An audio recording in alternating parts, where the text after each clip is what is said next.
in today's newspapers. We would love to hear from you. Feel free to join in the conversation by calling in, sending us a WhatsApp message, or maybe sharing your thoughts on our Facebook page. Now, to get across to us via call, you can call us on 0808 704 1217. 0808 704 1217. That's our call line. For WhatsApp, 0901 615 0614. You can send us a text, 0901 615 0614. We're also streaming live on Facebook and on YouTube at Bright FM Abuja. So feel free to just be part of the conversation. You can follow us on all our social media platforms. We would really appreciate that. Now, settling, let's get into today's headlines together.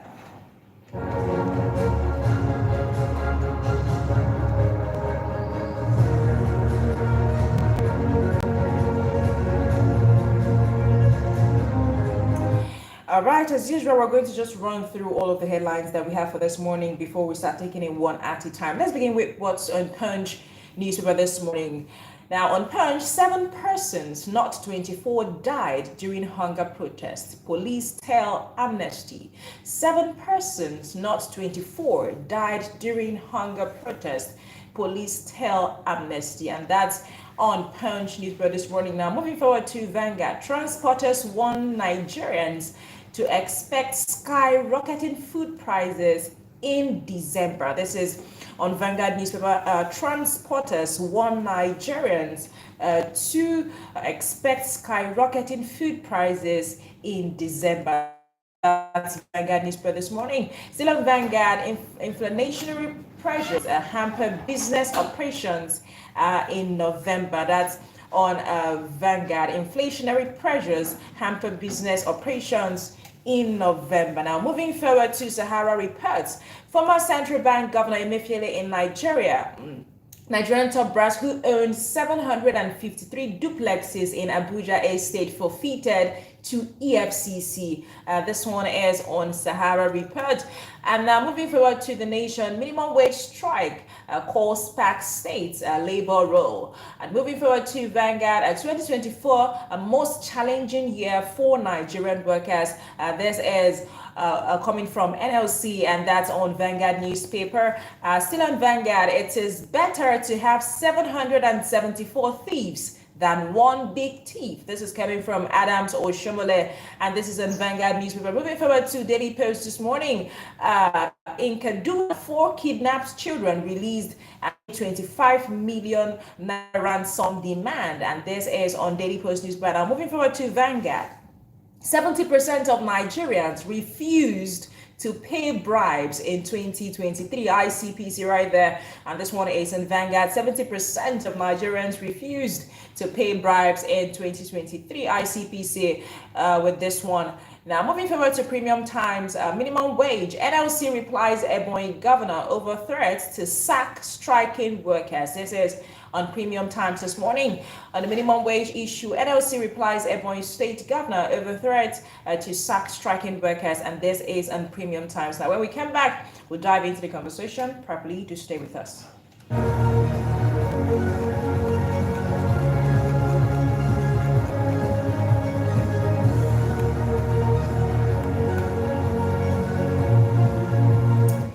All right, I'm not in the studio alone. Miss is in the studio.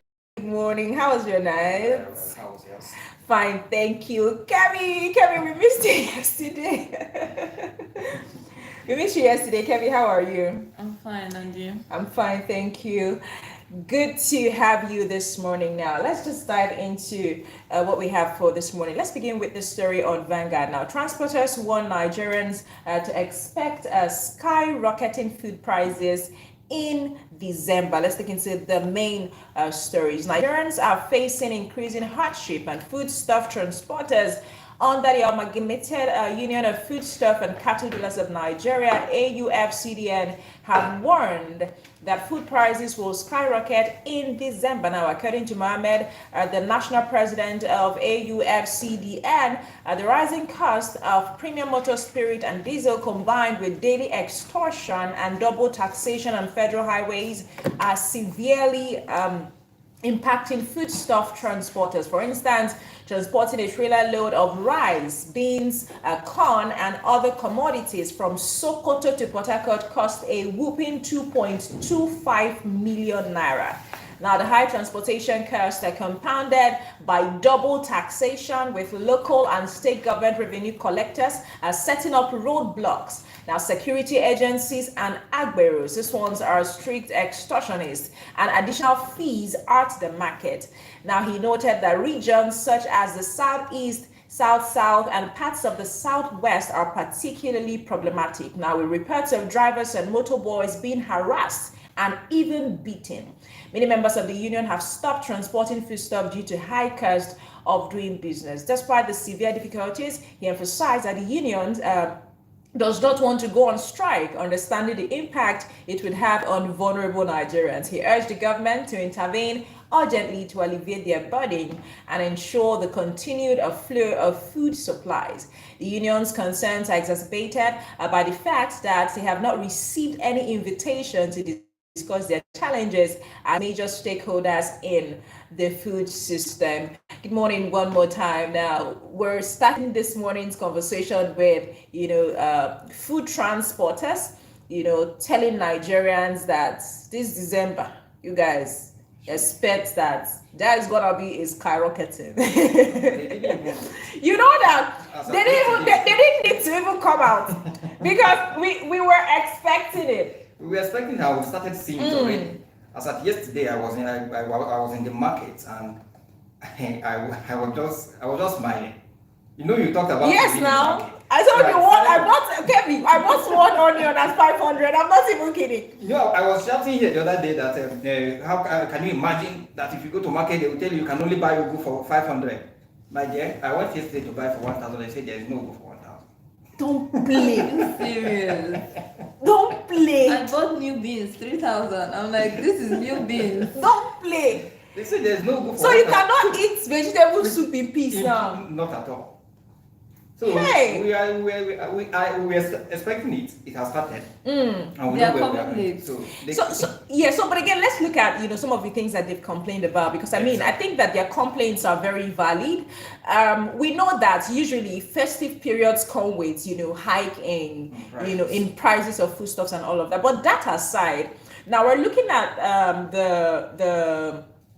this union, the national president, coming out to say that they are experiencing daily extortion. That's on one side. We're looking at double taxes, and these things are things that are majorly, impacting foodstuff transporters. Now, aside the fact that the security agencies mount their roadblocks, there are also agbero people. Sure. So it makes that before you pass through maybe a community, depending on wherever you're passing through, the boys in the community would already say, the area boys would say, you're not going to pass without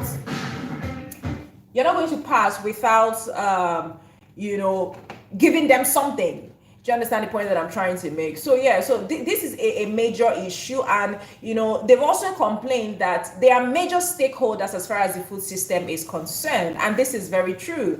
And they also said that they don't want to go on strike. Please, you people should not go on strike, because we don't even know how we're going to survive. But they have to be invited, whether we like it or not, so that they can discuss some of their challenges, and we look at how to look into it. If it is making sure that the taxation is regulated, I don't know how they can be helped. One thing in Nigeria is we keep talking. Our government, I'm not seeing them ready to listen to us. This is not the first time. Everybody knows about this. We like taking reactive measures instead of proactive measures. We know this will come. So what stopped the government from putting things in place in preparation for Christmas? Christmas is not something that takes anybody by surprise. It is fixed that every December there will be a Christmas celebration. So I expect if it is if every working government, I expect, especially in Nigeria today, that the economy is biting hard on everybody. I expected some measures to have been put in place. Exactly. Like, we didn't need to wait for them to come out and complain. Like we look at all like some states. Let me use Lagos for instance. I have it on record that as in with this what is happening in the transport as in with transportation. Some churches have to step out to start providing buses for commuters. What stops government from doing something?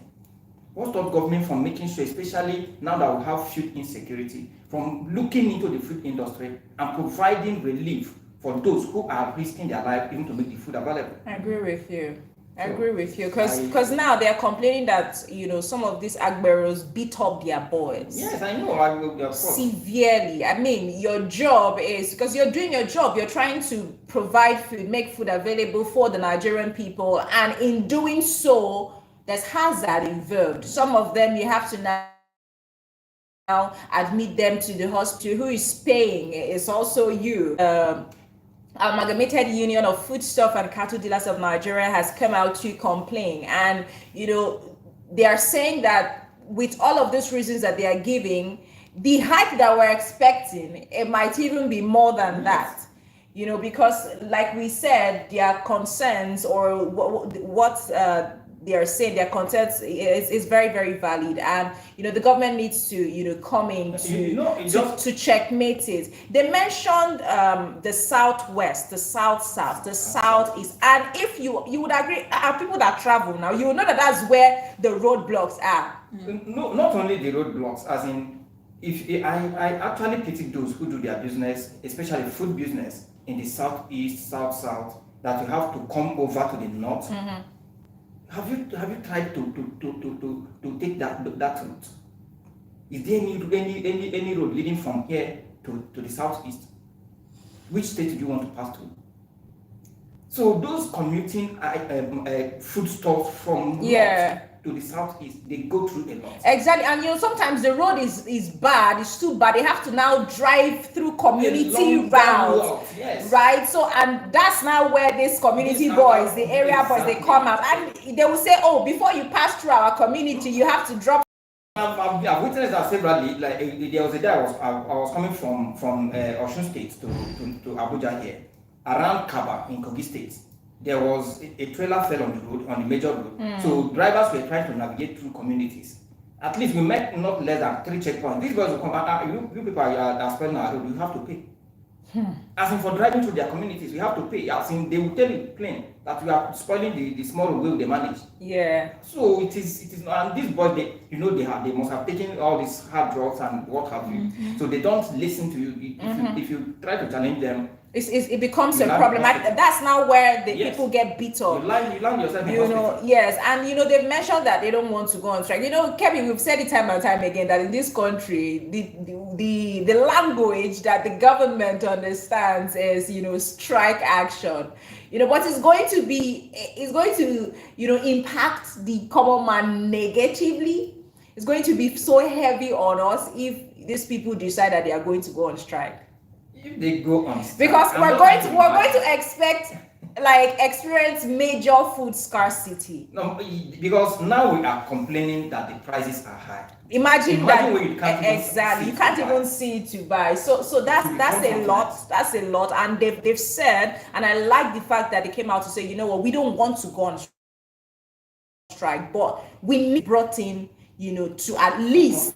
If you don't move, please let's not get to striking. That's why they are begging. The same thing applicable to other organizations that have actually been telling the government that, okay, we want to talk to you, but the thing is that they don't listen to them. That's the reason why they bring up strike. Must it come to strike? Because that's the only way the government actually what happens to dialogue? Even if they should bring the dialogue, you see one thing about them is that even if they should bring that dialogue, they don't attend to the needs of these people completely. Exactly. They will just answer the half. They'll give them half solution, but these people are actually looking for full solution. Yes, they know what they are suffering. So when, like now, let's take ASU for example. You see, they meet them, they meet the government, they discuss all these stuff. Then at the end of the day, they just give them half of what they are looking for. So strike is the only way they can bring in all their solutions. So these people now, they are trying to prevent it from happening. But if the government doesn't give ears to what they are looking for, then I'm sorry, they are still going to go on strike. But do you know if they go on strike? You know what I pity us, the ordinary Nigerians. They are pitying us too. If they go on strike, I'm telling you on a good record that 99.99% of the people we are referring to as government won't even feel it. A lot of them have their kitchen stocked for months, years. They don't even know what you are talking about the price of food in the market. If they go on strike, these people they can easily fly in what they want to eat from anywhere. If they go on strike, these people don't patronize your local markets.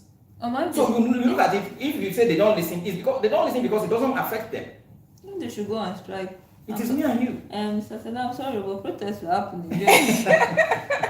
No, that's why I'm saying that we don't have to get to the point where they would have to go on strike to make their voices heard, right? So now that they've come out to say this is what we're going through, right? Expect this, but again, please let us have a conversation.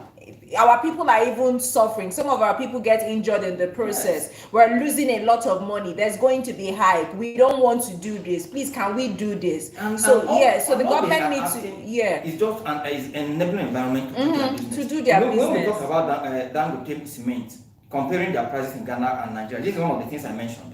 Enabling environment. Enabling environment to do your business. These guys are not asking you to give them money for their business. They are not asking you to subsidize anything for them. Just make the environment conducive for them to do their business. Exactly. In case you're just tuning in, please, this is Brush Republic and you want to be part of the conversation, the number to call is 0808-704-1217. Hello, good morning. Good morning.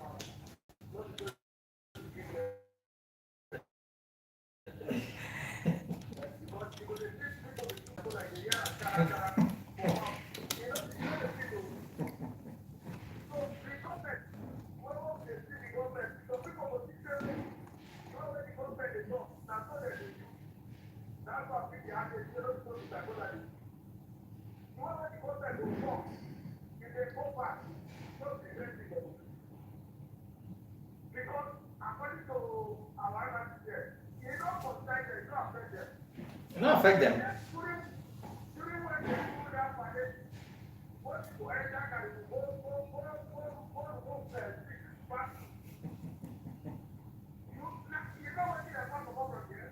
That is the problem. These are palliative measures for the ordinary masses.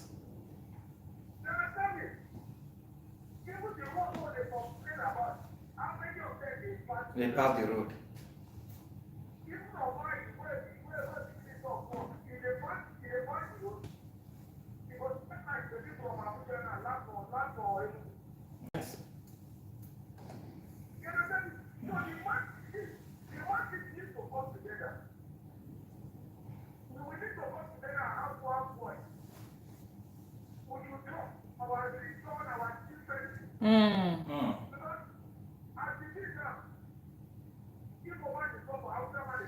Everybody, everybody. Muslims, they suffer. Even herbalists, they suffer.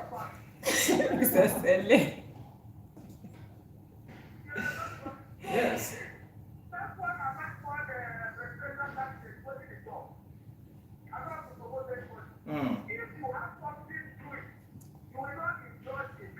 Exactly.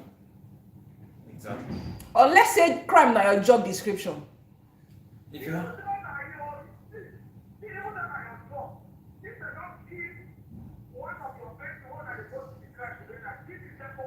you go tell yourself, you go give yourself a brain. You go collect sense. You go collect sense by force. Yes.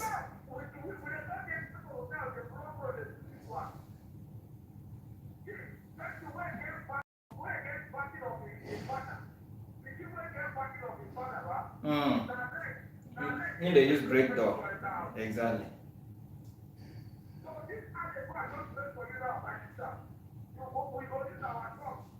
Counteract it. Hmm.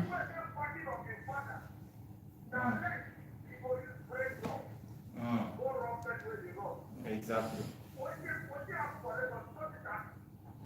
Mm.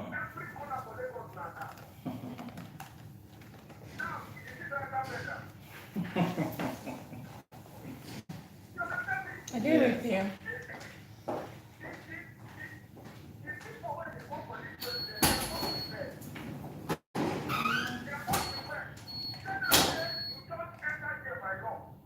Cook said so, and I'm beginning to agree with him.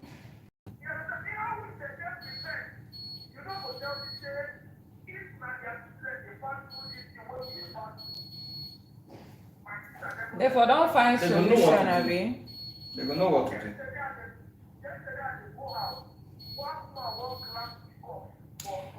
I say I dey see down one. I'm God. Oh my God. Oh my God. Hmm. Kai. Kai.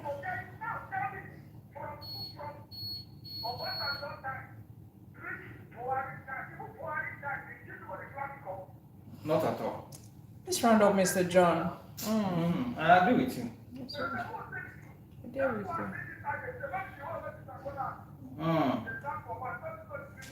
you. Exactly. At all. Please round up, Mr. John. Yes.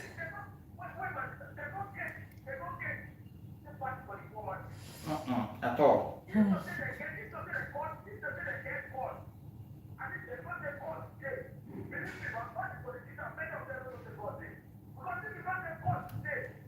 They,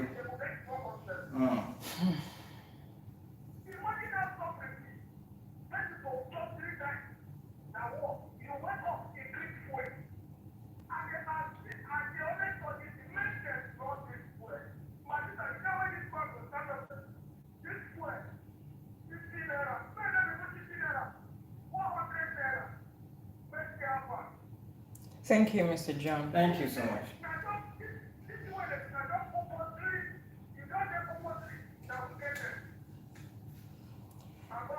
Thank you, Mr. John. Thank you so much this morning. We understand your frustration. I mean, witnessing a woman fall from, the back of a truck is really sad. It's really sad. But this is where we're at, and that's also why we're saying we don't want to include food scarcity, in this new month and in 2025, because for these people to come out to complain, it's becoming a problem for them. So please, the government should engage them, and let's move forward from it. Now let's move over to the next story on Vanguard newspaper this morning. Now 70% of Nigerians refused to pay bribes in 2023, and this is coming from the ICPC. Let's look into the main story. The chairman of the Independent Corrupt Practice and Other Related Offences Commission, Musa Aliyu, revealed that 70% of Nigerians approached for a bribe in 2023 refused to comply. Now, Aliyu made this statement during an ICPC roundtable with Attorney Generals in the Northwest region held in Kano. The event focused on enhancing the Commission's capacity for corruption prevention. According to the 2023 Corruption in Nigeria Patterns and Trends report by the National Bureau of Statistics, NBS, and the United Nations Office on Drugs and Crimes, bribery is most common in public services, however, resisted, indicating growing resistance to bribery in the region. Now, Ali emphasized the shared responsibility of state and federal governments in combating corruption, stressing the importance of collaboration to build accountable and transparent systems. He urged continuous encouragement of citizens in the Northwest to resist bribery demands and reiterated the ICPC's commitment to using its authority to combat corruption effectively. Stop smiling. This is a good development, right? So shout out to Nigerians for not paying bribe. But again, we have to also look at part of what might contribute to this, because no person will get money won't pay the bribe. Hold on. That's also another way to look at it. Where did they get their figures from? This is the year that I remember a few years ago, let me start from, let's say, because I don't know their own definition of bribe. Like road safety, for example. If road safety get you get you caught on the road for any offense whatsoever, your car will be kept there. You go to bank, make payments, and come back. I remember those days they would tell you that even trying to give them bribe is an offense. But these days, so maybe the statistics might be so the statistics might be compared to what has been happening in the previous years. No, I'm saying that this is a year that bribery and corruption has become a lifestyle. Has become a lifestyle that it is very prevalent. Come on. Is there any pastor or any ministry you can get a job genuinely in Nigeria today? Is there, just tell me what you can do in Nigeria today genuinely, and you will not encounter where you have to sort one person or the other. So how did they get the figure that 70% resisted bribe? How? What form of bribery? Because I'm getting confused, because bribery is on the increase. Corruption is becoming a norm. The lifestyle has become so. Your blood is hot. Calm down. I don't know where they got the statistics from, but I mean, this is a trusted agency, so let's trust that this statistics is coming out from them, right? And I'm saying that maybe comparing it to previous years, right? So, and I'm also saying that maybe this is because people don't have what it takes to even bribe these days. There are some persons who, take for instance, these bike guys. I've overheard a conversation, I think it was a bike man saying something like, then catch in bike, say the police, you don't get any money to go there, so you don't leave the bike for there. Do you understand the point? So does that mean that the inability of people to bribe make it a kind of improvement on their own part? Nobody is saying no to bribery. Nobody is becoming more righteous. We're saying that it is helping to combat corruption effectively, either ways. In Nigeria or where?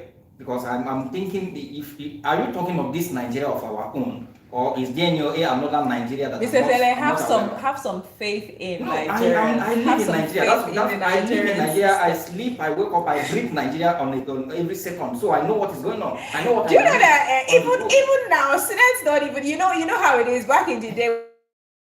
When we're doing our clearance, see them tell you, Mr. Sele, when I was doing my clearance, there's no office to enter. I said, we don't drop something. If not, they're not going. Do you understand? They're not going to look your face, right? So, but these days, students don't even have, a lot of money to spare. So sometimes when they say if you go drop something, you go wait for line. You go see people go there for line. They wait. Do you understand? There's so much hardship. So maybe that's what is contributing. Maybe on the other hand, also, it's something to celebrate. Because we are people who have been saying, okay, you know what, we need to combat this corruption. Kevin, I don't like. Let me get you right. I'm trying to understand whether you are still talking about Nigeria. Yes. Is it the same Nigeria where Edo election happened? On the elections, and I'm trying to understand. Are you talking of another Nigeria? Yes, so she's talking of the lower people, because if you want to talk of the top people, are still bribe up till now. Because the 76% of individuals in the Northwest, see, this is what the story says. It says the report also showed that 76% of individuals in the Northwest who encountered bribery requests resisted. Because they don't have money, as you said. Because they could not afford it. So I'm guessing, hold on, I'm still thinking of how they actually conducted these exercises. That's the first question that Mr. Sele asked. But perhaps maybe they took, like you mentioned, with using the federal receipt as an example. Maybe they try their cost you, they take your vehicle and they tell you you're going to have to pay, and they be like, no, I'm a law-abiding citizen. They be like, okay, it's a prank. Let's take this one. Hello, good morning. You guys are no nice. Good morning. What's your name? Where are you calling from? Mr. Robert, good morning. Please go ahead. They're not going to roast me this morning, no?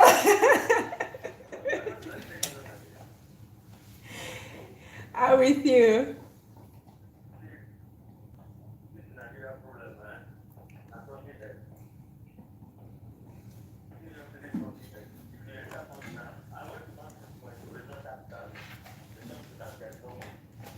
Inside banks.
I'm with you. I'm with you.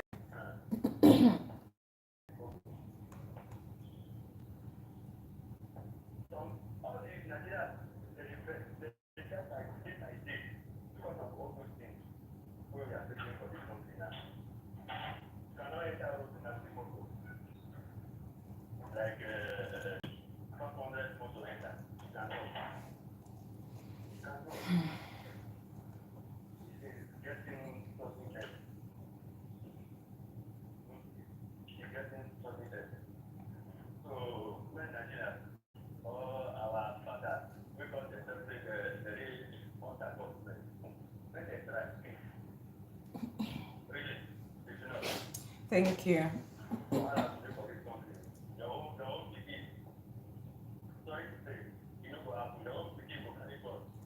No, you know, go up. We never reach like that.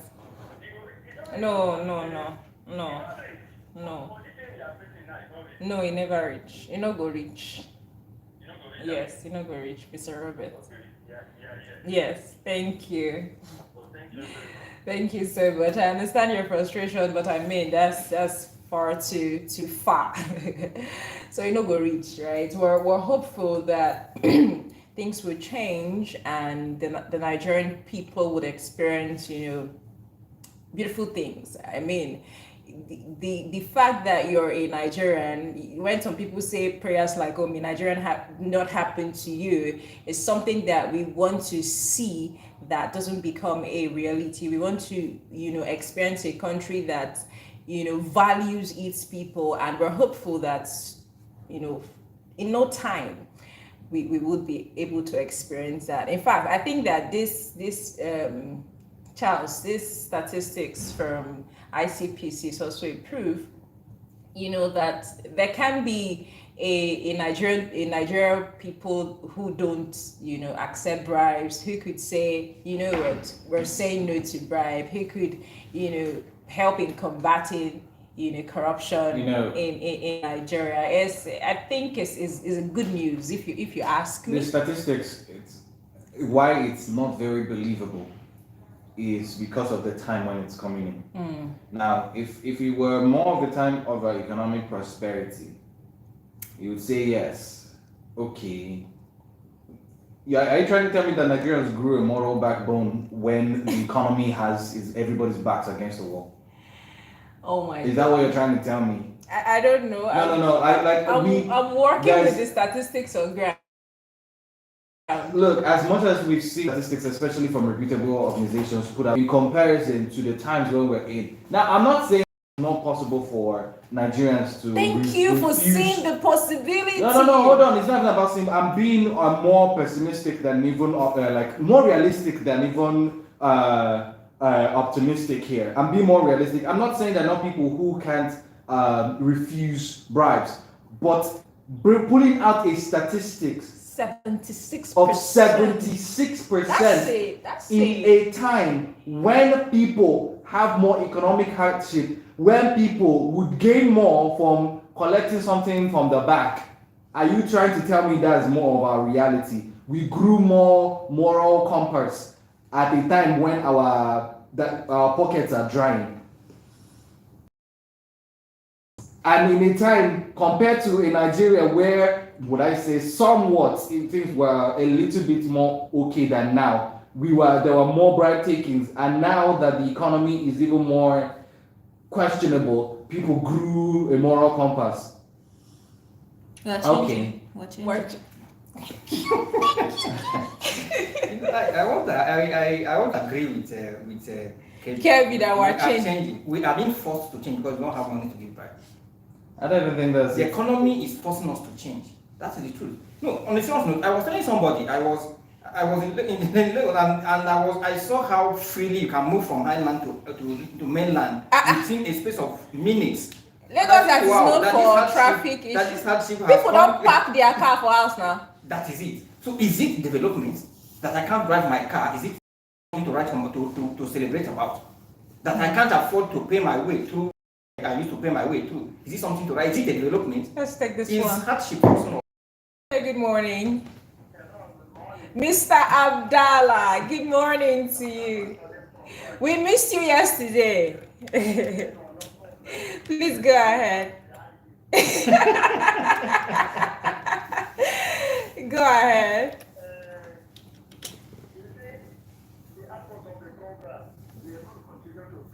Amen.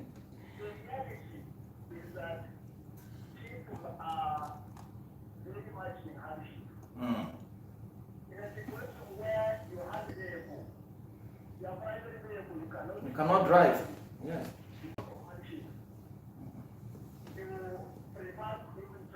So, yes.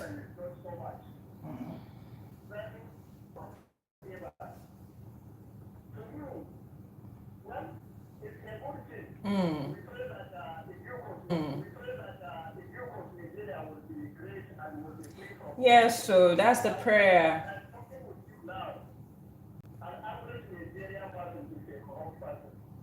Exactly.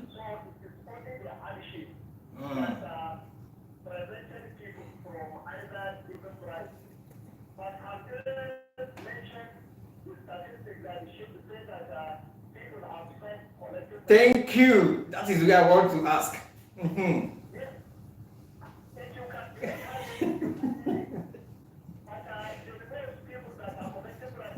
Have they stopped? Exactly.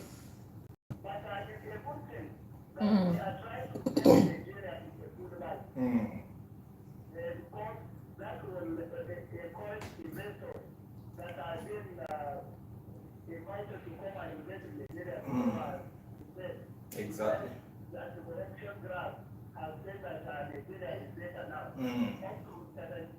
76%.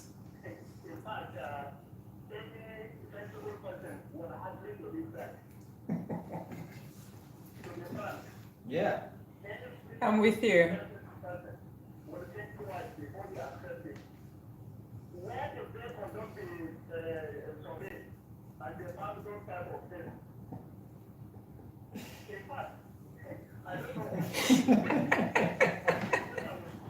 Yes, so yes, so yes.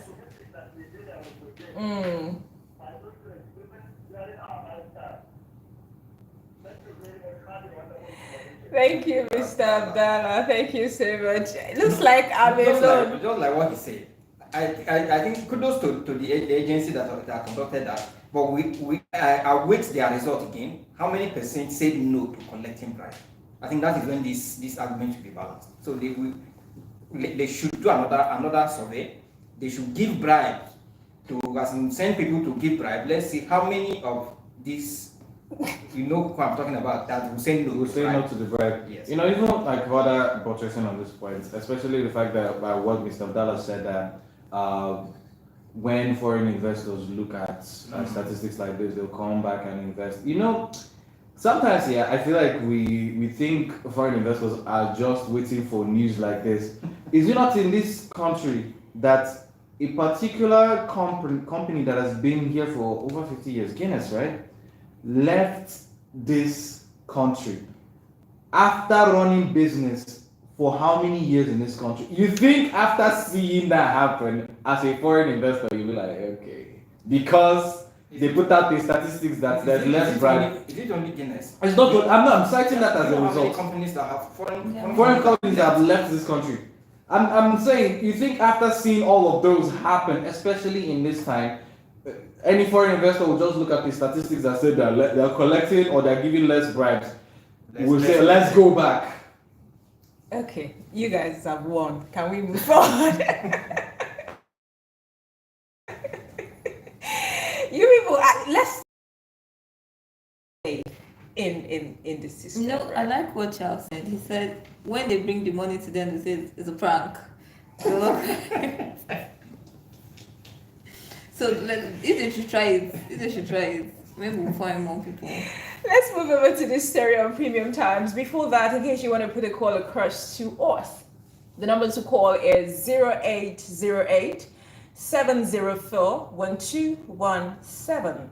0808 704 1217. Hello, good morning. Hello, good morning. Hello, can you hear me? Okay, good morning. Please, what's your name? Where are you calling from?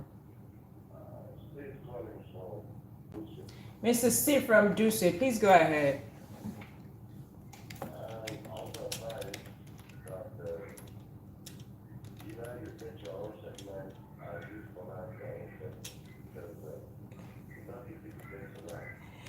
Oh,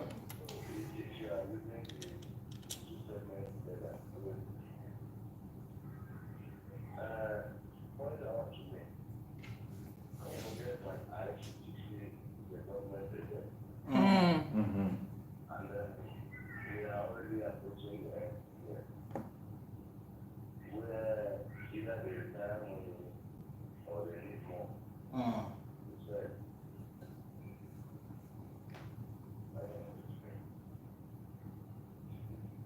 hello. Yeah. Okay, I can hear you now.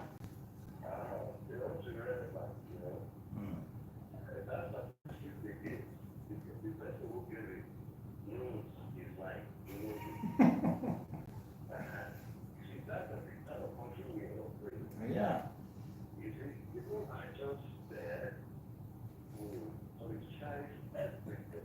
Everything.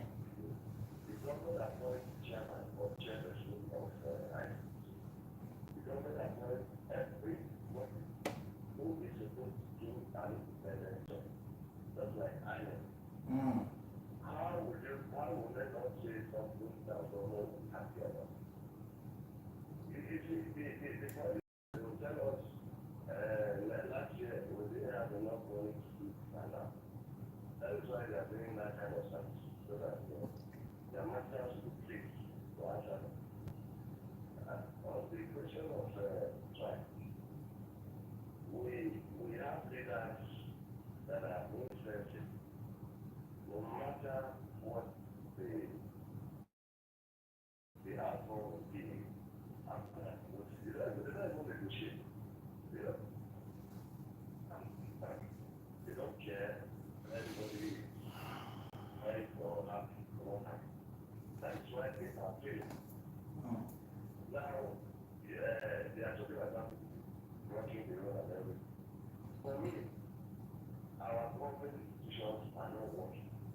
Yeah.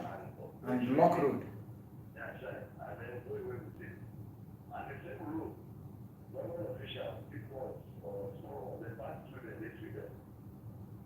Mm. Yeah.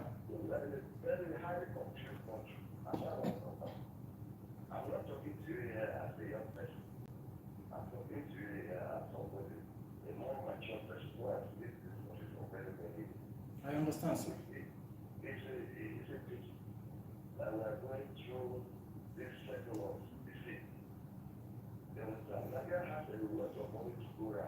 Mm.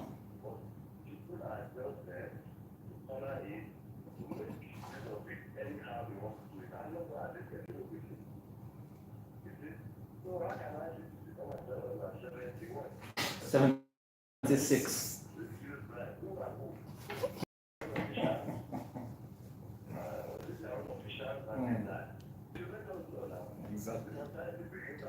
Exactly. Exactly.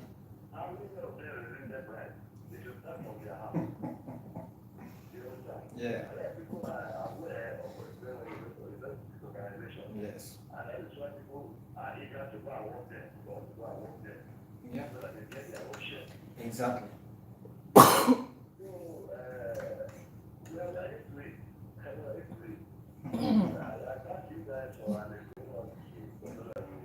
Thank you, Mr. Steve. Mm, I appreciate you. Thank you so much. All right. Thank you, Mrs. Steve. I understand that a lot of persons are trying to, reach out to us. I think maybe network, but just keep trying. It will go through. Mr. Steve is calling for a caller segment because I mean the issues are so much. So many. But again, the number is still 0808-704-1217 in case you want to call us. Or if you want to send us a text on WhatsApp, 0901-615-0614. Hello, good morning. Good morning. What's your name? Where are you calling us from? Mr. Vincent from Kuje, please go ahead.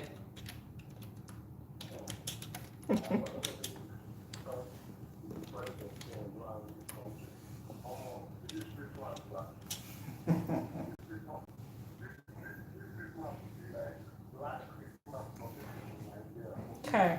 For a lot. A lot of people.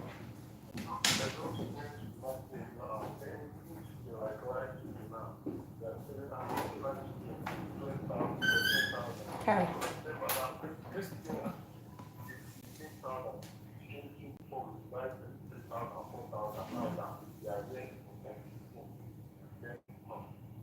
And transporters have not effected this hike they are talking about yet too. Imagine what's going to happen.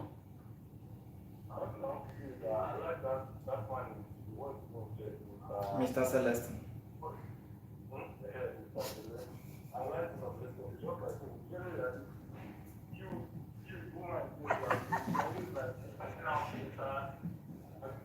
But I mean that it doesn't curse to be hopeful.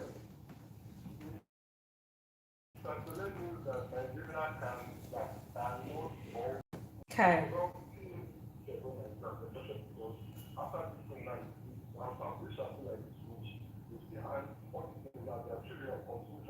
Exactly.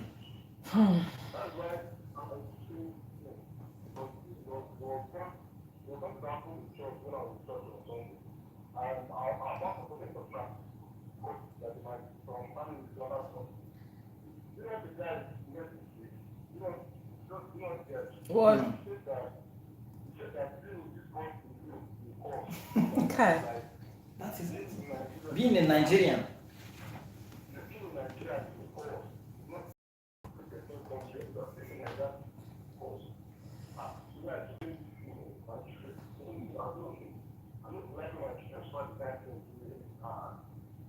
Okay.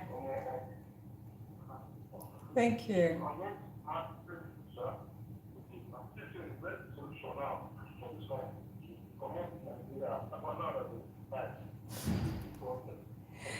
Thank you for your contribution, Mr. Vincent. I'm still going to stand on my word. If everybody jackpot Mr. Sele, I want a feast in Niger. Maybe when everybody, you know. If we decide to say we no go get hope again, the reason why we're even still thriving is that I mean the Nigerian people are a very hopeful people. Victor, don't get me wrong. When I talk about reality, there's a difference between being hopeful and being realistic. We understand what is going on. Yeah. The thing is yes, it's not like there is no hope for Nigeria. I keep saying it. It doesn't take a sincere person more than, let's say, 1 week to fix 90% of our problems. We don't need to fix the roads for Nigeria to be better. We don't need magic. There are just few things you touch in the policy and in And everything will align. And everything will align. Nigerians are very resilient people. We can endure. Just give us what just that little. We are not asking for much. I've seen a lot, maybe on the social media, a lot of people who would want to commit suicide just witnessing half of what we see in Nigeria, outside of Nigeria. People won't imagine. There are people who won't imagine what we have, what our reality. They won't even imagine it. But we are still hearing it. We are still living. We are still pushing on, trying to survive. All we ask is, can this government for once do better than what we used to see? Now, let's move forward to this story on Premium Times. Minimum wage. NLC replies Ebonyi governor over threats to sack striking workers. Let's look into this story properly. Now, the president of the Nigerian Labour Congress, Joe Ajero, has condemned the threat by Ebonyi State Governor Francis Wifuru to sack striking workers or refuse to pay them for the strike period. Now, Ajero accused the governor of refusing to implement the new 70,000 naira minimum wage, which he termed as a display of impunity towards workers in the state. The Ebonyi NLC commenced a one-week strike on Monday in compliance with the directive of the NLC headquarters to state chapters to commence strike in states yet to implement the new minimum wage. Now, the governor, however, argued that the state already adopted the new minimum wage, making the strike unnecessary. He also claimed that his administration has implemented a salary increase for other categories of workers. Despite the governor's claims, the NLC's main grievance is that the increment for other categories of workers was done without negotiations and agreements with the labor union. Ajero responded to the governor's threat, accusing the state government of refusing to dialogue with labor leaders in the state. He also accused the governor of trying to play God by threatening to sack the striking workers. Ajero also emphasized that industrial action would not be called off based on the sack threat. He urged all NLC affiliates, including those in the private sector, to immediately join in the strike action. Ajero also encouraged the workers already on strike to done it over and over again, threatening workers over their own rights. Done it over and over again, threatening workers over their own rights. How can you tell me that somebody in Nigeria of today, where we are saying that 7 is not even enough, we stand up to threaten the workers that you will sack? Yeah, but again, the government or the governor is saying that the strike is unnecessary because of what? Because they have adopted a new minimum wage. Is it up to 70,000? So Labour is saying you did not consult us, we did not have a sit down. There's just a lot of back and forth. That is to tell you, just like what our last caller said, Nigeria is a failed state. Call me anytime, I will say it. We have failed in all fronts. Yes, if not in all fronts, but in major fronts. Because, okay, this is, the other day I indirectly said it. Even the private sector. How many of us would even imagine going on strike? Now, these are government workers. These are people that have their colleagues in other states at the same rank, receiving them, say 70,000, and they are telling me that we have negotiated with somebody to pay me 40,000. How do you want me to feel? And it's not like maybe the other state that is paying 70,000. Life the standard of living is higher there. I might even be spending more than my colleague in Enugu, for example. Me staying in Abakaliki, I might be spending more than my colleague in Enugu, and he's receiving 70,000. I'm receiving 50. So how do you want to justify that? And now the Labour say go on strike until it is implemented, and you are threatening to sack them. Why won't he do that? Now the threat has made okay, you know what? Since you want to sack, he's encouraging people who are already on strike to sustain the momentum. In fact, he's calling for other NLC affiliates to also, and this might take a turn that we would not like. And this is what I kept saying from, when NLC started threatening to go on strike. And I started saying that we don't have to get to the point where there's a strike action before you do the needful. The President of the Federal Republic of Nigeria has given this order out, has said, pay these people 70,000 naira. That's the new minimum wage, whether we like it or not. right? If your state is not able to pay paid, I don't think it's the workers' problem.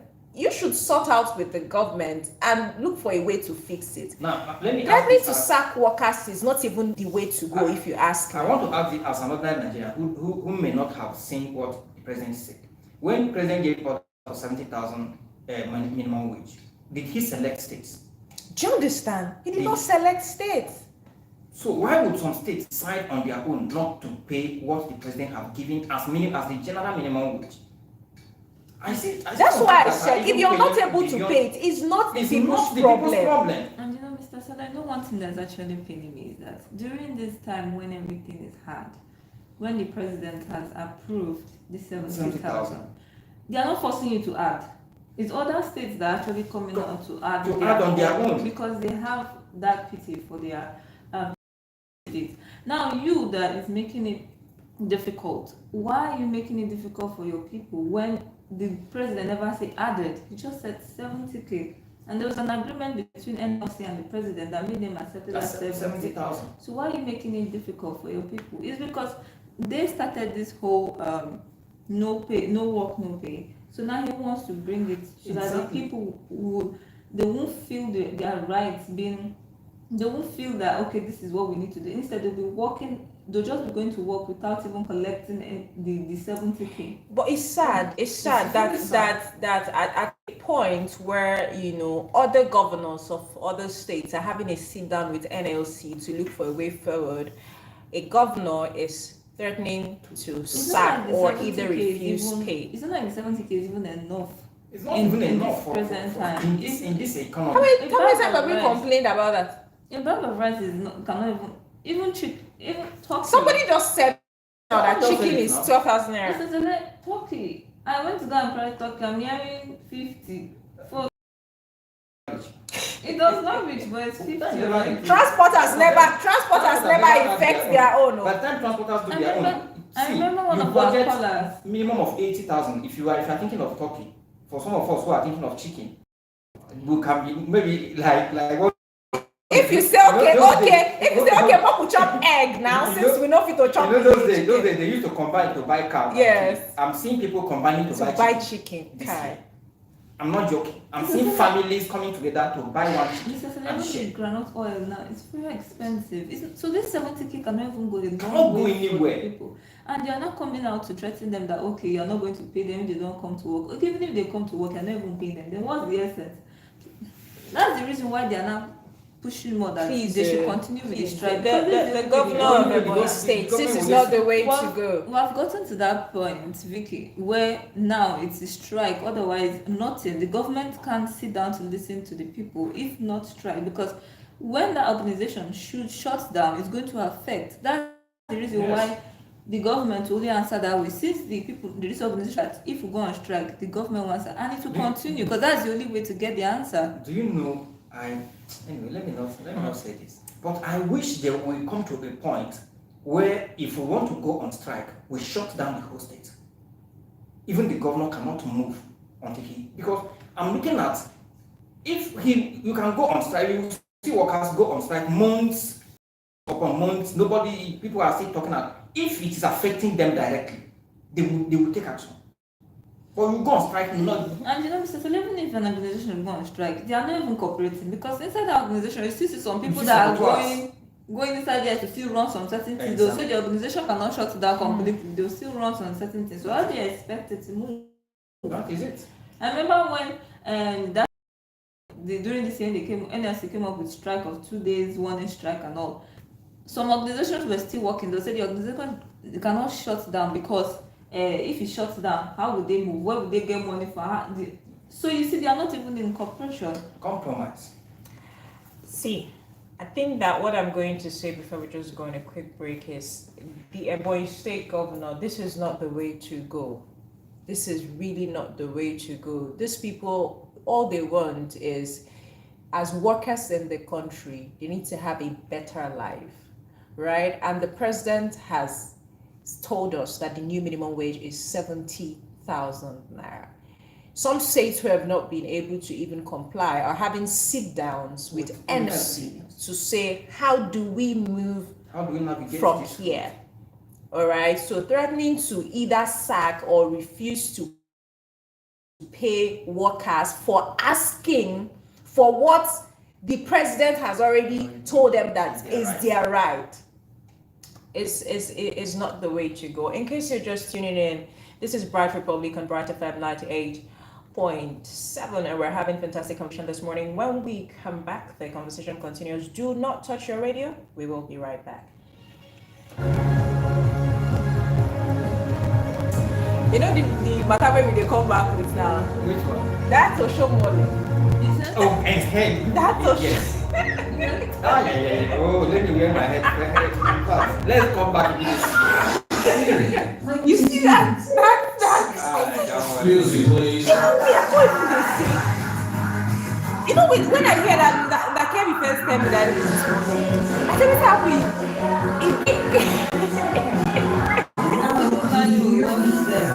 Why?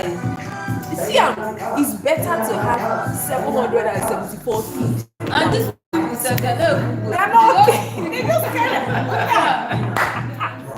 whereas everything is said does not make sense. What's that like? We're just right now. You're not helping matters, I swear. Because I'm looking at the basis on which he said it and what he said. I'm putting it aside. He's talking about, so he's supporting financial autonomy for local governments in Nigeria. Why do you have to bring up? No, that is it. He's supporting financial autonomy. So when those local government becomes autonomous, they can see 740. see, So those local government now can see their own instead of only president. That's what he said. Don't worry, we are coming up. So he's supporting them. So he knows. No, let's come on. Hi. There's a lot to this. Of all the analogies to use, is this one. You know, just like he said, he come to APC.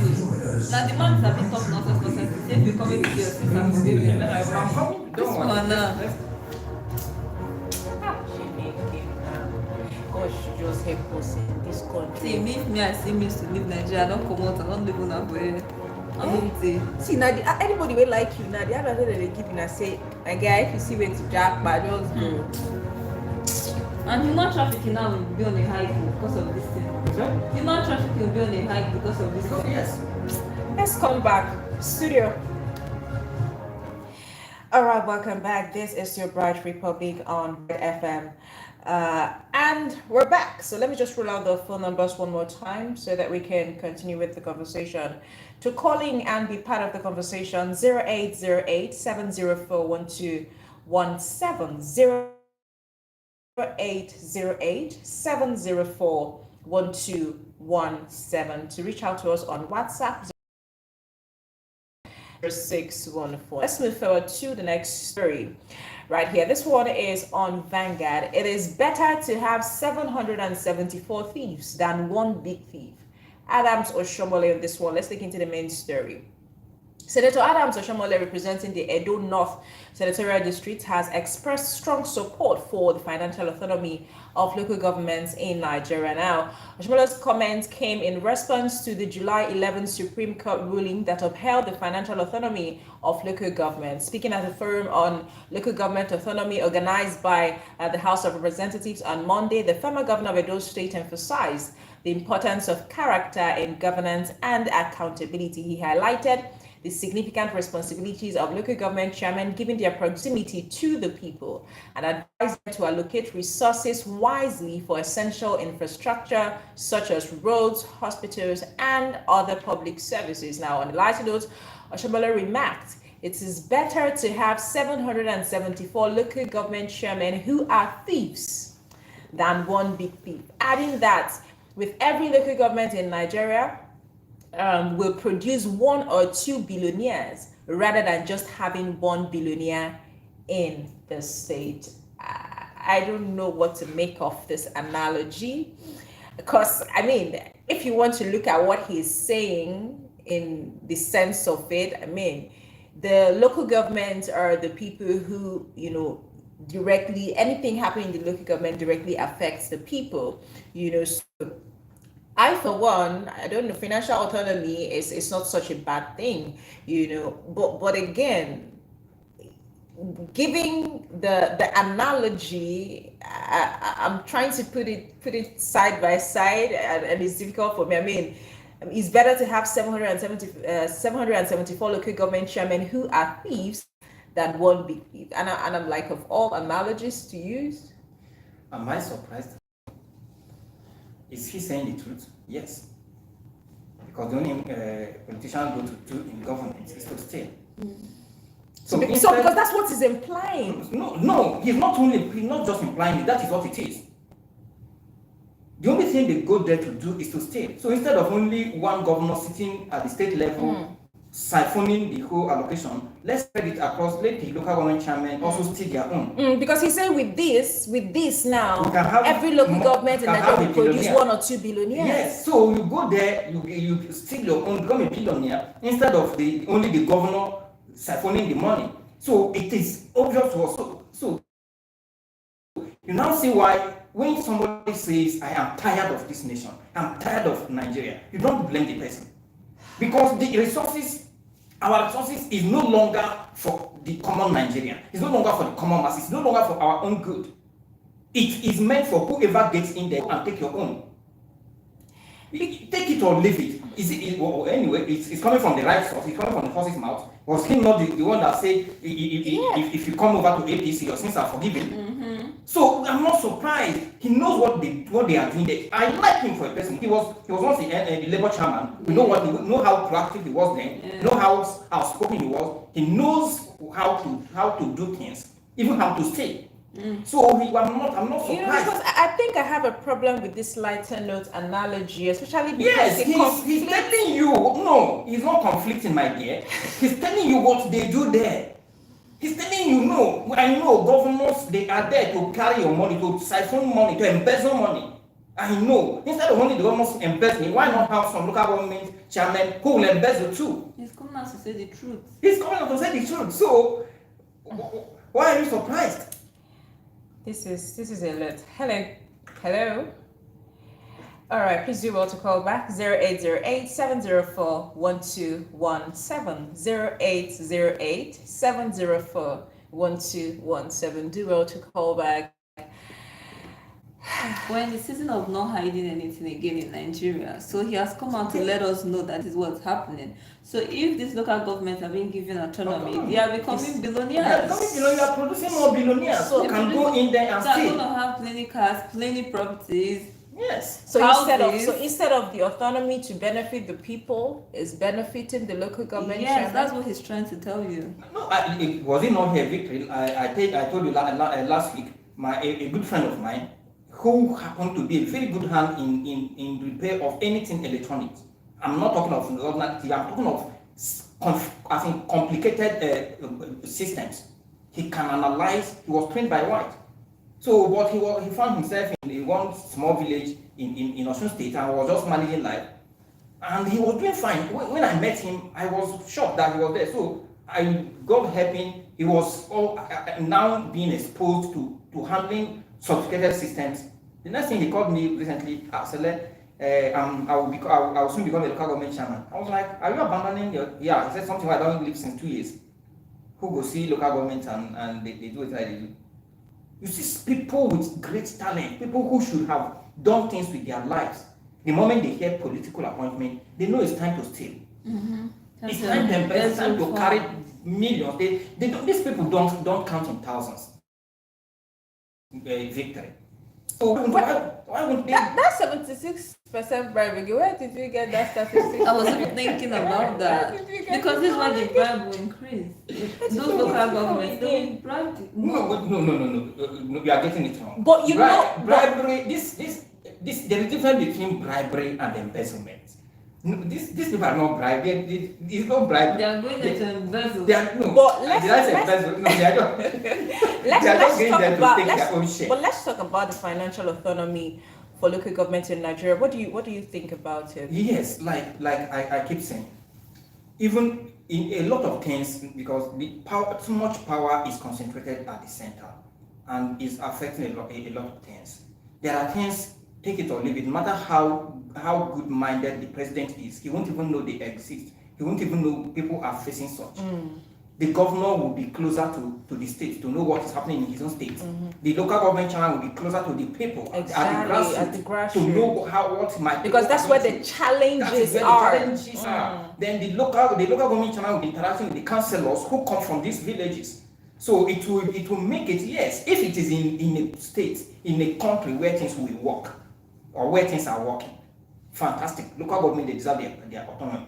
But in a country where local government chairmen are there to become billionaires, fine, let's have more billionaires. No, please. Because with this statement now, he has given them the room. Let's have more billionaires. You know, even if they had the intentions of doing it before, with this statement, yes, they are going to do it openly. So if a lighter note that made it to the news. They will not join the party. Yes, should I shock? No, it's not only, even without saying it. It is how do I put it? But it is obvious. It is a normal thing that the moment you go into any political office and come out, your village people are waiting for you. What did you? Which one? How much did you steal? If you finish serving as a councillor, for instance, and you have not built, as in duplexes, built houses here and there, have fleet of cars, they will say that one is he just. You don't know what you know to do. You know, so you go there to stay. If you ask me, Mr. Celia, I think that whoever a local government chairman is even has a lot of work to do, because it's in our different communities that we see that there are no infrastructures, no roads, no water, no primary healthcare system, no nothing. Yes. So it means that part of the reasons why I'm a big fan of financial autonomy is because, just like you said, if the resources are used wisely, oh my God, these communities will experience fantastic improvements and environments, right? We're looking at roads. Sometimes some people are expecting the federal government to come and fix the erosion in one of the roads in their communities. That's not the job of the president or the governor. That's the job of the local government chairman. We're looking at public schools, Mr. Yes. Select. No, I'm talking about it because it's very, very important. Yes. We're looking at primary health care. There's some communities who they don't even have hospitals. And some of the local government chairmen are here in Abuja chilling. Exactly. And these people are suffering. And some of the ones that even have primary health care, like it's not efficient. I remember growing up, Victory. I grew up in the village. I remember growing up. I think between primary school and my early school, I left the village in my SS1, early secondary school. I remember every close towards December, all these graders, what we call caterpillar, we call it caterpillar. Like those days, all these graders, they come and grade the road. And if you are passing through the local government, you see them parked at the local government headquarters, which means it is the local government chairman who is initiating such moves. But since democracy, for example, let me say the one I'm very sure of. Since democracy, I can't remember even once that would be graded. And you know, Mr. Sele, they give them this money up to now. They give them this money to do those things, and they just keep it. So yes, because democracy have made them to realize that you go there to steal, to become a billionaire, as said by somebody. They do it. So, Mr. Sele, they do it before, but with this one now, it's like an open statement. Continue, bring it on the landline so that everybody will see that. Those who were doing it, who continue to do it in this democratic dispensation, are those who are ignorant of this fact. Who doesn't know the reason why they go there? So those who were in the dark of the main reason of going to the government house, they are the one that spend that money to do that. But now it is open to everybody. You go there to make yourself a billionaire and come out and build your own houses. And now with the help of social media, this will go viral. So I seriously, if you go to villages, if you go to the grassroots, you pity how people live. You pity the state of roads, the state of there are villages. I know of a lot of villages that individuals are the one who will now come and build a borehole and be selling water to Yes. in fact, up to 50%. Sometimes communities by themselves will raise money to fix some of their roads. To fix some of their roads, build pipeline water, and even build public schools. And even build public schools. Yes, public school. Of course, my primary school, the primary school I went to, I visited my place about 2-3 years ago. If you pass through that place, you pity Nigeria. A beautiful primary school those days. If you pass through there, it looks like somewhere that was abandoned during the war. You see, financial autonomy for local governments in Nigeria is going to be much appreciated if the local government chairman will do the needful. But if we're going to, on a lighter note, so I don't even know what to say. Hello? Okay, please do well to call back 0808 704 1217 0808 704 1217. That's our call line. And on WhatsApp, you can reach us at 016150615 on social media at Facebook and YouTube at Bright FM Abuja. So you can also drop in 1 or 2 comments in the comment section and we would read through it. Please, local government chairman, you are closer to the grassroots, and you have a lot of work to do. Financial autonomy is a fantastic idea. I support it just as Senator Adams Oshomole supports it. But the only thing that we're asking is that you do the needful. There's so much to be done in the rural areas. There's so much to be done in our different communities. Please, we're not going there to make billionaires out of our local government chairman. We're going there to serve the people and provide, the necessary amenities for them to thrive. We're looking at roads, hospitals, schools, name it.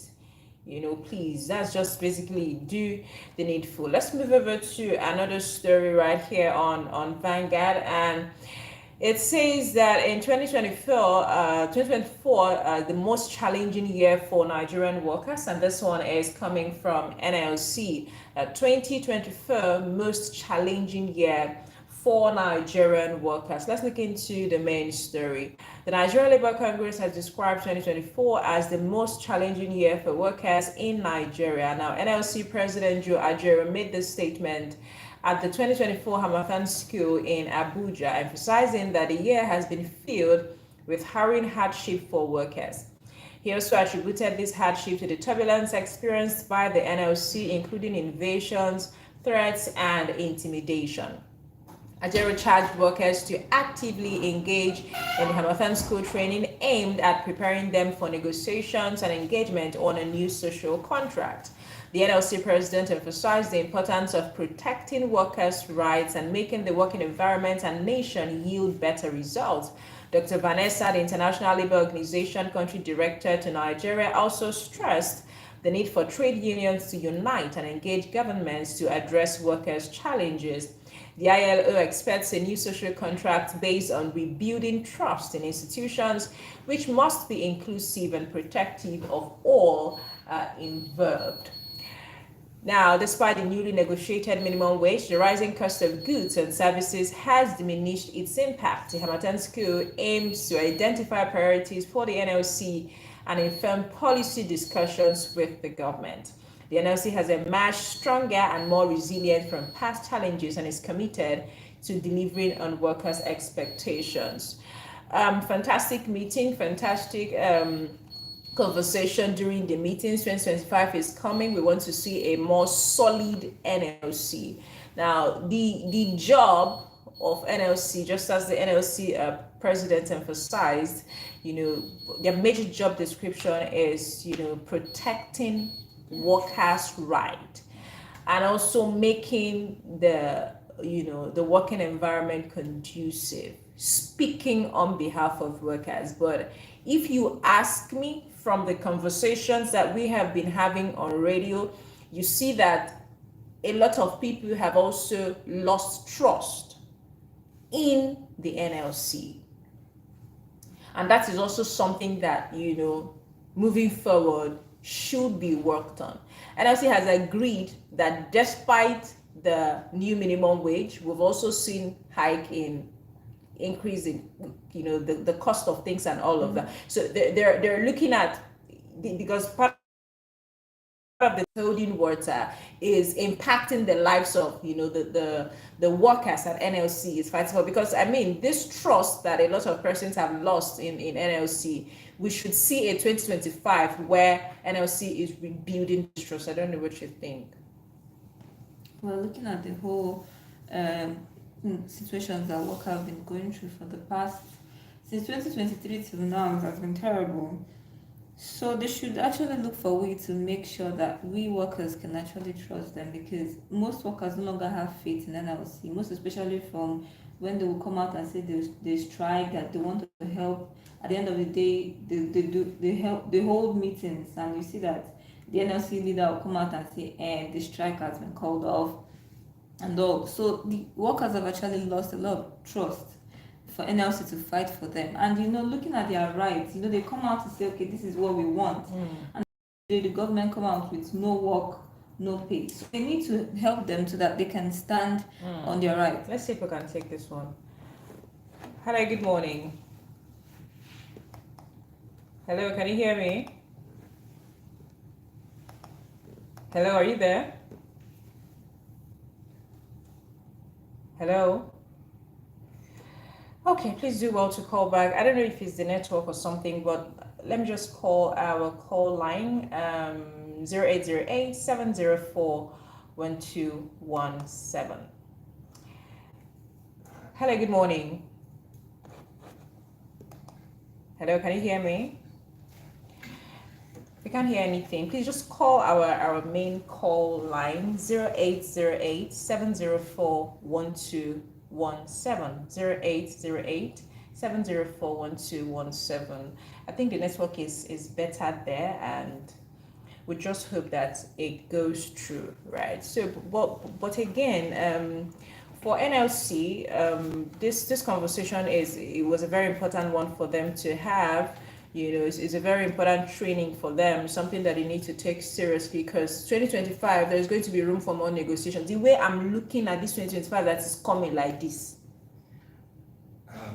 I saw one statistic that says 2025 is not going to be funny. But I choose not to say anything, because from the look of the whole thing that is happening in Nigeria, food transporters have already started. The inflation, the transportation, and they've already given us a tip. 2025 is not going to be easy for Nigeria. Somebody did a very clear analysis yesterday. There are three factors that brought us to where we are: the inflation rate, the dollar rate, and then the crude oil. That was Mr. Nze. The crude oil price. So these three things, if the president is actually looking at alleviating our suffering and at bringing succor to the Nigerian masses, there is one, I'm sure it doesn't take him 2 minutes to say, okay, we are reversing this, which is the price of crude oil. That aside, NFC, am I hoping that the training will yield results? Am I hoping to see a better NFC? My side, no. In fact, we've lost power. I think I said it here the other day. I think since after the era of Oshomole, NFC have lost their place. There is this systematic degradation that I started noticing from there. It's crept into even in our schools. I could remember in my first year, I knew how the student union was so active, was so very, very vibrant. How they would stand on a point and make sure the school authority agrees to it as long as it is in line with constitution.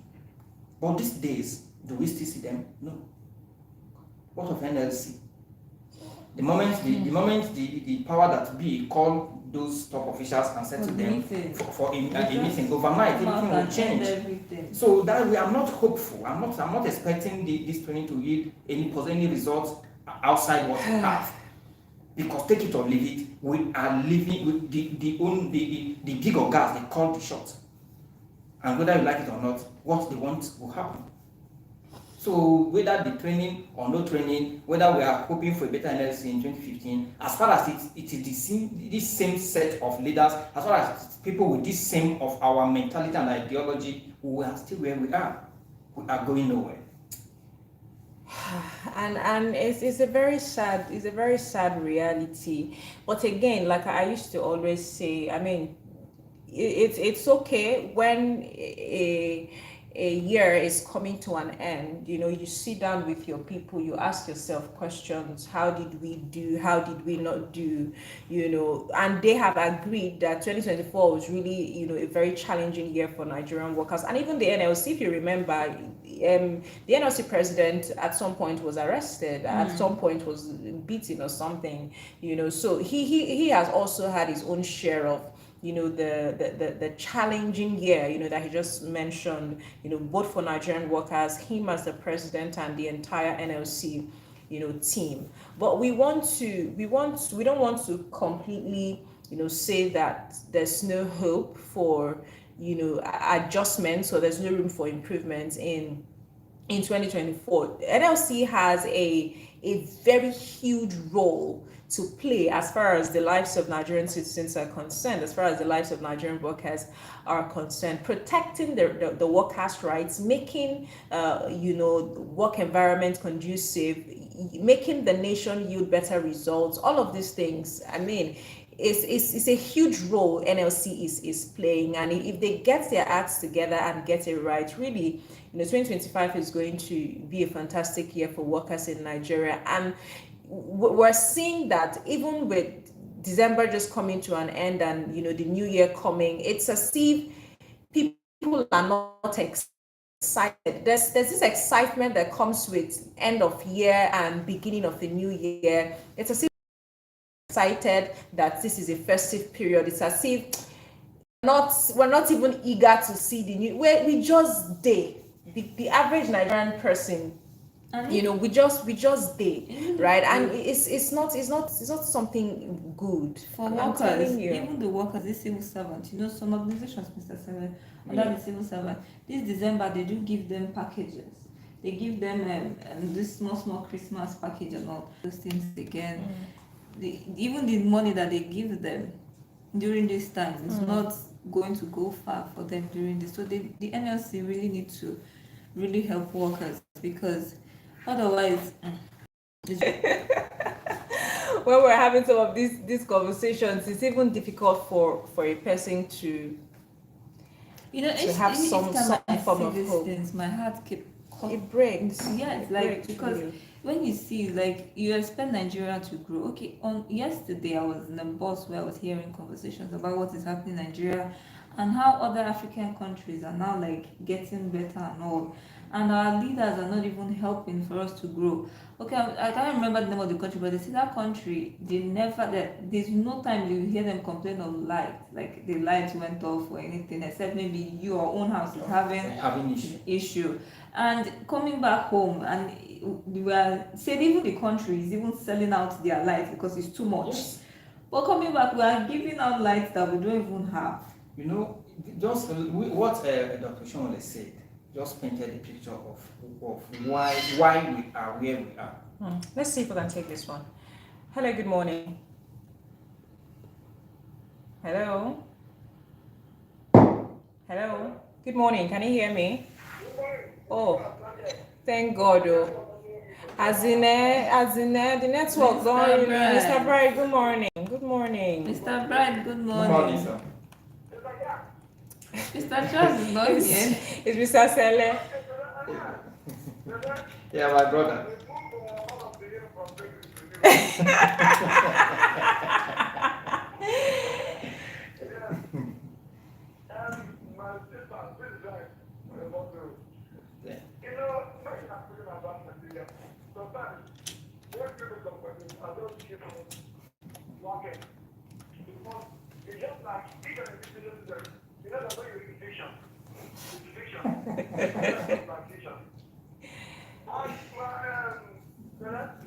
Yes, sir.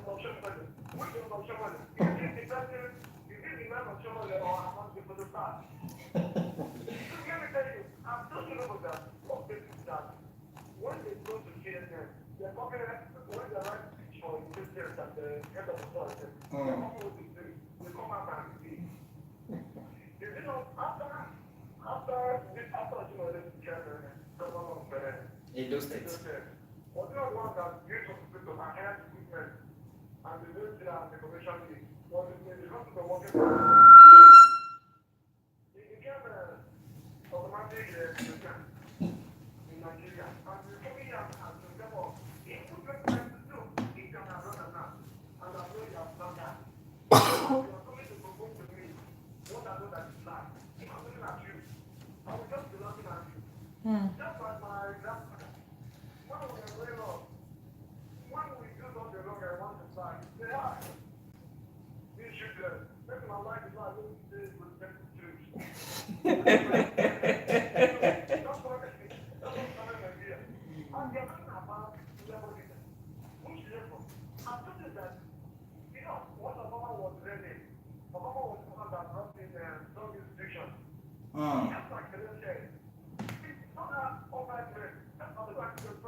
At all. Exactly.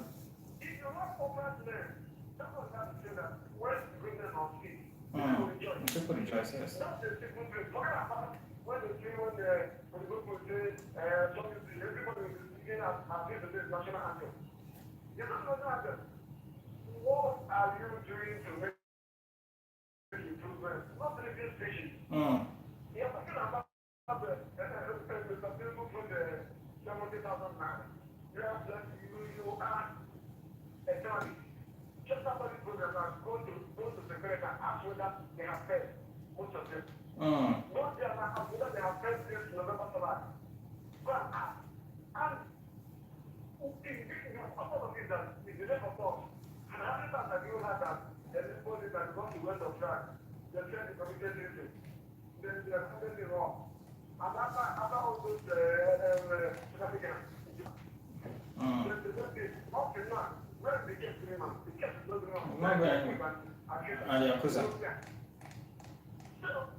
It's a fiction, yeah. I agree with you.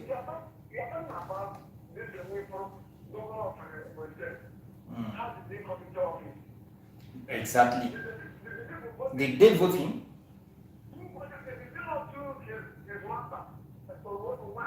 Who brought him?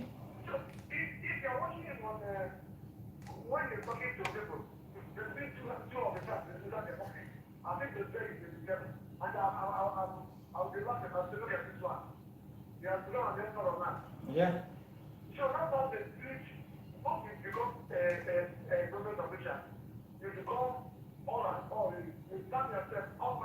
Exactly.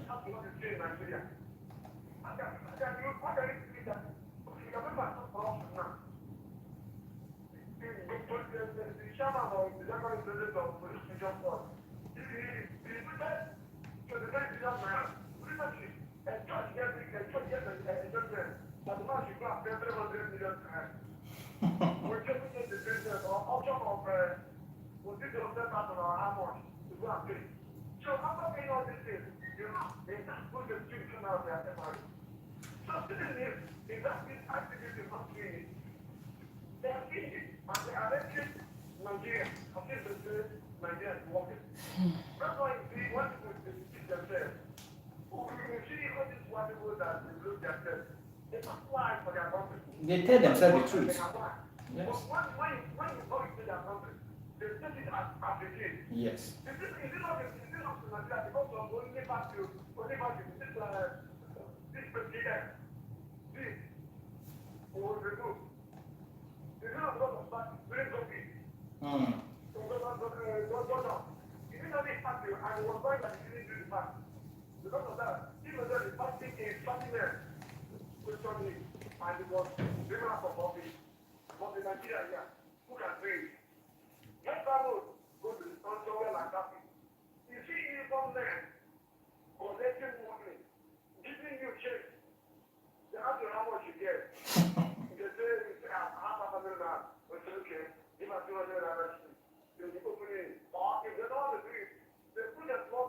Exactly.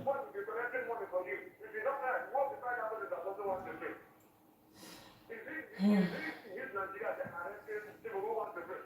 Those people that are paying that money, are they paying it just like you said, because they have money, or they are not willing to pay because they don't have money? Okay, all this federal government thing we are talking about now, how we get through the war, when you know that before you become a federal government system, governor will have fought you and put you in his box. Anything he says to, if you don't want it, you will put you there. Exactly. How can you walk? Exactly. You don't walk. So you go there to answer sir. Let's round up, Mr. Bright. In that place they are talking, this is what they're talking now. How is their leadership?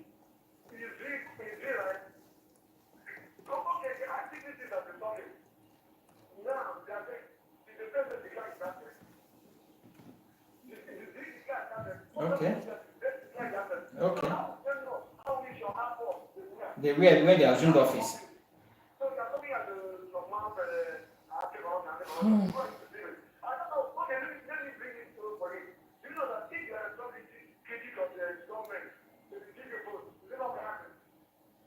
Is it not happening? When you decide to do one, and finally one other of them, they give you vote there. Yes. It's not happening. Exactly. Okay. They put you in office so that you shut up.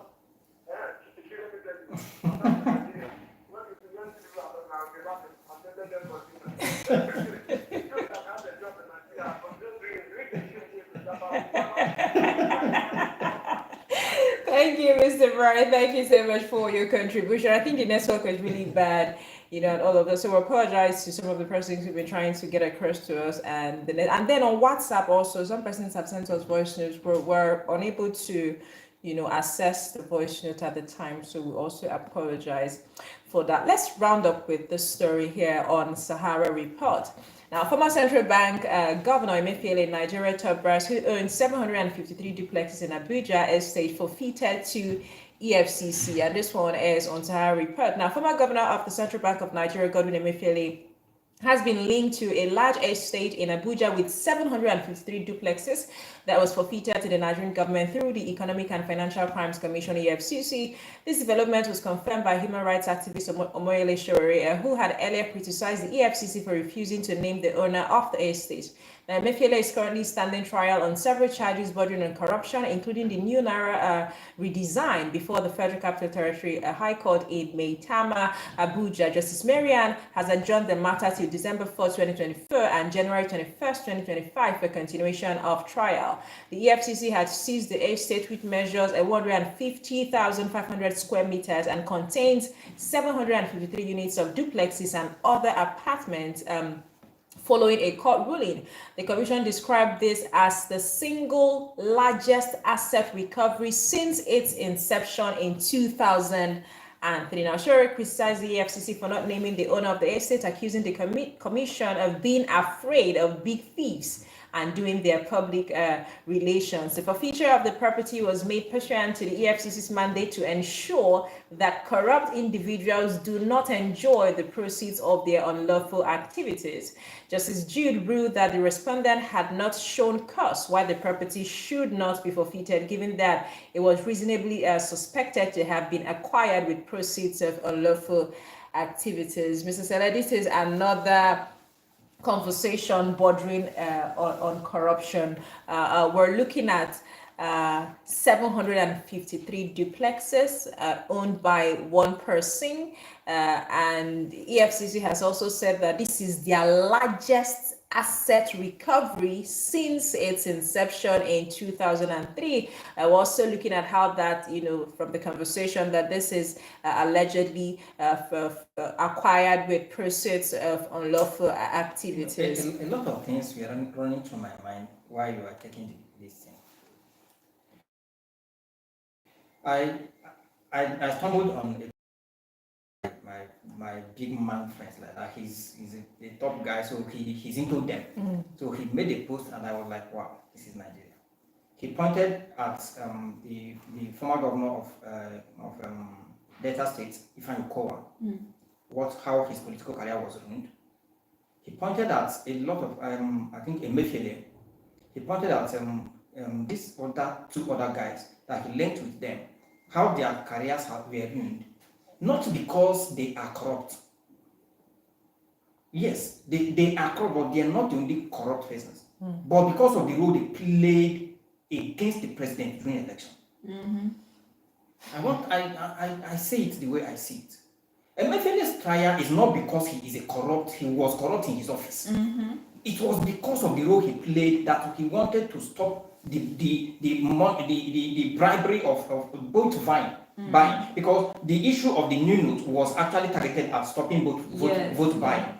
So he is being corrupt, he is being paraded, he's being called names because of the role he played to stop vote buying during the election. He wasn't in support of the government. He wasn't in support of the president. If he played according to the plan, if he supported the president, I'm telling you, he would have remained the governor of CBN today, even if he have the largest estates in the whole world. What Emefiele has, what he embezzled, is just a tithe, not even up to the tithe of what people in this government have under them, and nobody's talking about it. So I'm not going to castigate him. Oh, he has the largest estate because he's a government. What of all these estates are flying everywhere in Abuja, unoccupied? Were they not people that embezzled government money? Were they not built by government money? They were, and you see Nigerians who genuinely deserve this accommodation. They can't afford accommodation. They can't afford houses. Because these people would build it and leave it. Let's take one more call before we round up. Hello, good morning. Good morning, I can hear you. Can you hear me? I'm fine, thank you. Miss Anze. Fine, thank you. Please be quick.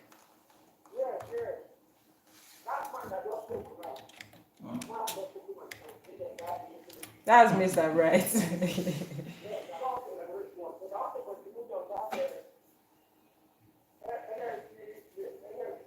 Yes, please be quick.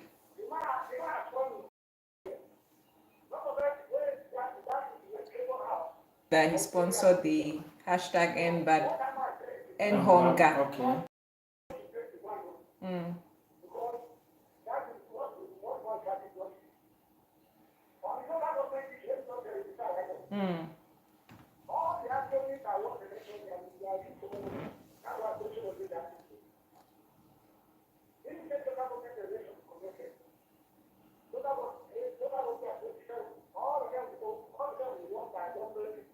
Of course, they will be won by the candidates of the government.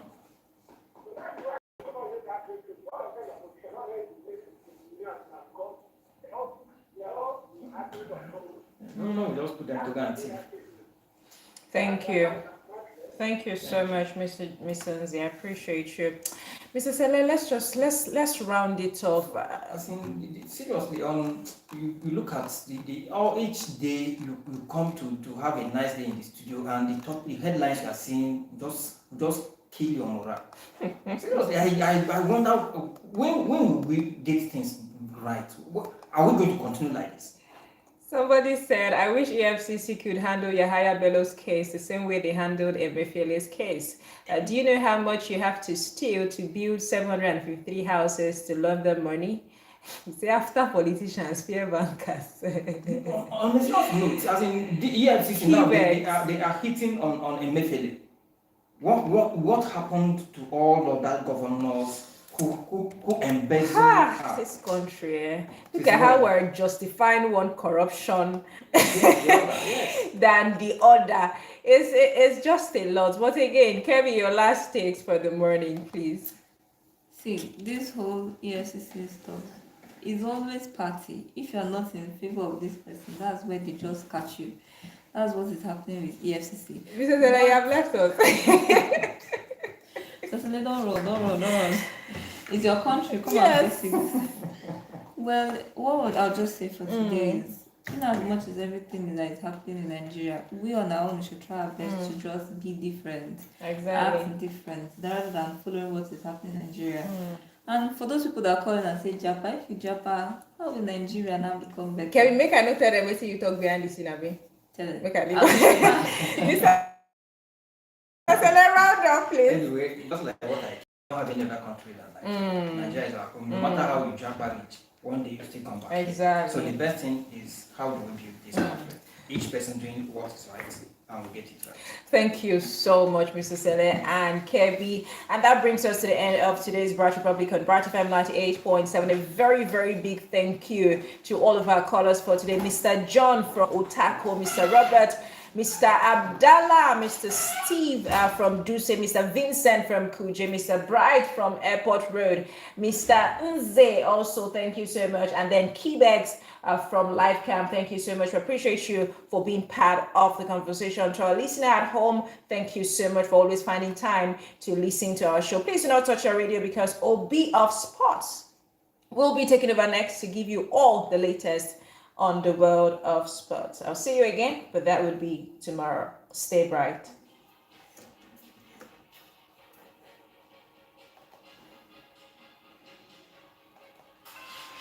And now, 24/7 Christmas music. Halloween was yesterday. Christmas!